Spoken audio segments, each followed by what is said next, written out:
오늘 다윗과 압살롬의 결정적인 실수는 회개 없이 화해를 하려고 했기 때문인 거예요. 압살롬은 먼저 여러분 자기 잘못을 인정하고 회개를 했어야 되는 거죠. 암논이 아무리 잘못했어도 암논을 죽인 자기의 죄는 더 큰 겁니다.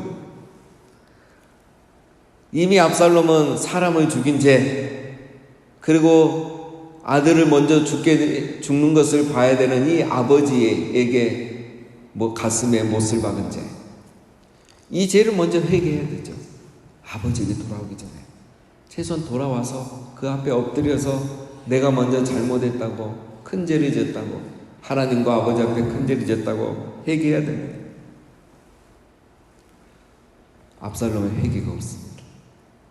자, 그리고 다윗의 회개도 없습니다.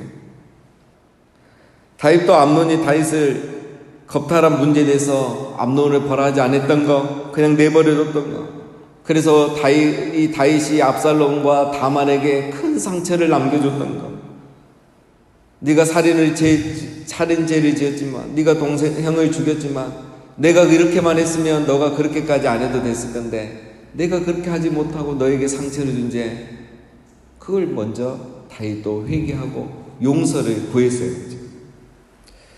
둘 다 회개하지 않고 용서하지 않고 용서를 구하지 않고 화해만 하려고 하다 보니까 이 문제가 더 커진 겁니다. 그래서 예루살렘에 돌아왔지만 2년이란 세월이 화해도 없이 그냥 흘러가 버린 거예요. 여전히 두 사람 안에는 미움이 남아있어요. 상처가 남아있어요. 미움과 상처는 시간이 지나면 자라게 됩니다. 자라가는 거예요. 압살롬은 이 미움이 반역으로 자라갑니다. 다윗은 어쩌겠습니까? 아버지인데 내리 사랑은 지게 되어 있습니다. 항상 어쩔 수 없이 그 미움을 품고 살고 있지만 압살롬은 젊습니다. 꿈이 있는 사람, 야망이 있는 사람.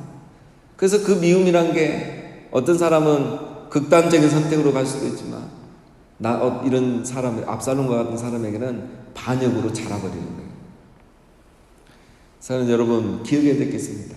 죄는 화해로 덮어지는 것이 아닙니다. 죄는 어떤 명분으로 덮을 수 있는 것이 아닙니다. 몰랐다, 대의를 위해서 그랬다, 교회를 위해서 그랬다, 좋은 게 좋으니까 화해하기 위해서 그랬다. 그것은 저 정치인들의 세계에 있는 겁니다. 하나님 나라에는 그런 것이 없습니다. 철저한 반성과 죄의 인정과 죄에 대한 회개, 거기에 화해와 회복이 있는 겁니다. 철저한 반성과 회개가 있어야 화해와 회복이 있는 겁니다. 여러분, 예수님께서 왜 우리를 위해 죽으셔야 됩니까? 하나님이 우리를 용서하셨습니다. 그럼에도 여러분, 우리와 하나님의 관계가 회복되어야 되는데 중요한 게 하나 있죠. 예수님이 죽으셨고 하나님이 용서하셨는데 한 가지가 더 필요해요. 그게 뭡니까? 회개가 필요해요. 내가 하나님 앞에 죄인임을 인정하고 내 죄를 회개하고, 그렇게 우리가 하나님 앞에 나갔을 때 이 구속의 은혜, 십자가의 은혜가 우리에게 적용이 되는 거예요. 근데 왜 교회 와도 변화가 안 되고 하나님과의 관계가 회복이 안 되고 왜 사람이 신앙이 변화가 되지 않는가? 회개가 없기 때문에. 그냥 하나님 사랑, 하나님의 은혜, 십자가의 은혜 그 밑으로 쑥 들어가면 그게 다 내 건 줄 아는 거야. 절대 아닙니다. 내가 얼마나 죄인인가를 알아야 돼요. 그래야 이 기도하게 되고 예배하게 되고 정말 하나님을 사랑하는 마음이 있고 간절하게 나가는 거예요. 이 회개 과정이 없고 자기가 죄인이란 걸 인정하지 않고 신앙생활을 시작해버리니까 하나님과의 관계가 회복이 안 된 거예요. 자기 혼자 그냥 하는 거예요. 기복신앙으로 나가버리는 거죠. 회개가 없기 때문에. 그냥 교회가 무조건 잘해주고 우리가 사랑을 베풀어주고 그러다 보니까 이 회개 과정이 없어져 버린 거예요. 이 회개가 중요한 겁니다. 우리가 하나님 앞에 회개하고로 나가야 돼요. 오늘 다윗과 압살롬의 관계에 회개가 없었던 거예요. 죄를 인정하지 않은 거예요. 그래서 이 관계가 화해와 회복으로 나가지 못하고 오히려 반역이라는 더 큰 죄로 나가서 다윗도 압살롬도 큰 화를 당하게 됐던 것입니다. 자, 그 다음에 두 번째는 오늘 다윗의 또 한 가지, 결국 다윗이 신중한 결정을 하지 못했기 때문에 결과가 좋지 않은 겁니다. 다윗은 사적인 감정 때문에 잘못된 결정을 내린 겁니다. 여러분, 이 압살롬의 오늘 복귀 과정은 굉장히 인위적이고 성급한 것을 우리가 알 수가 있겠죠. 요압이 화해시키는 의도 자체는 좋지만 준비되지 않은 일이에요. 요압이 왜 이리 서두릅니까? 자기의 야망 때문에.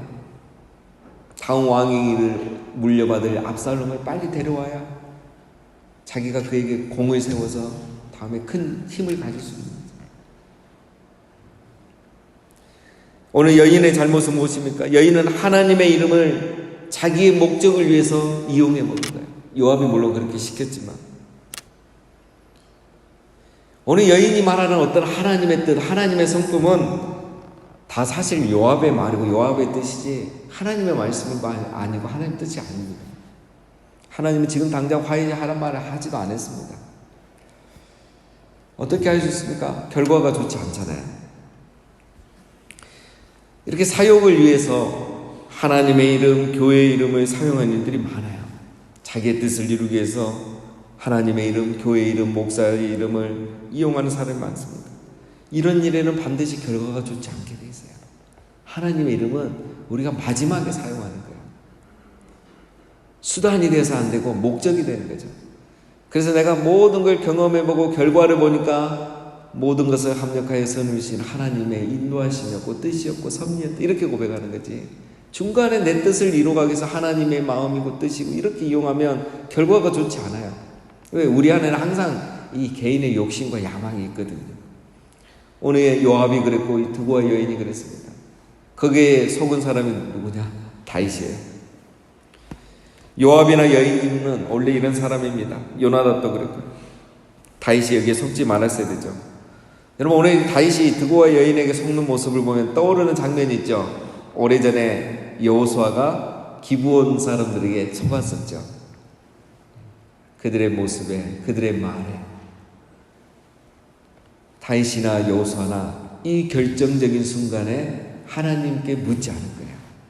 사람의 보호, 상식에 의해서, 인간적인 정의에 의해서 결정해버린 거예요. 그래서 여호수아도 그때 실수를 했고 오늘 다윗도 이렇게 실수를 하게 된 거예요.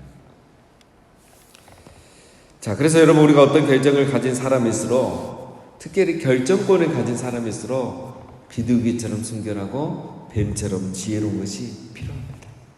우리가 결정적인 순간에 판단을 잘하려면 하나님의 칭의가 있어야 돼요. 그래서 우리가 하나님께 물어봐야 돼요. 그렇지 않으면 우리가 주변의 요압과 요나답과 또 드고와 여인 같은 그런 사람들에게 속을 수가 있고 이용당하는 삶을 살 수가 있는 겁니다. 자, 오늘은 우리 중요한 두 가지를 살펴봤습니다. 중요한 결정할 때는 신중하게 결정해야 됩니다. 신중한 결정은 하나님께 묻는 겁니다. 오늘 항상 늘 묻던 다윗이 오늘은 묻지 않았죠. 그래서 이런 결과가 나온 겁니다.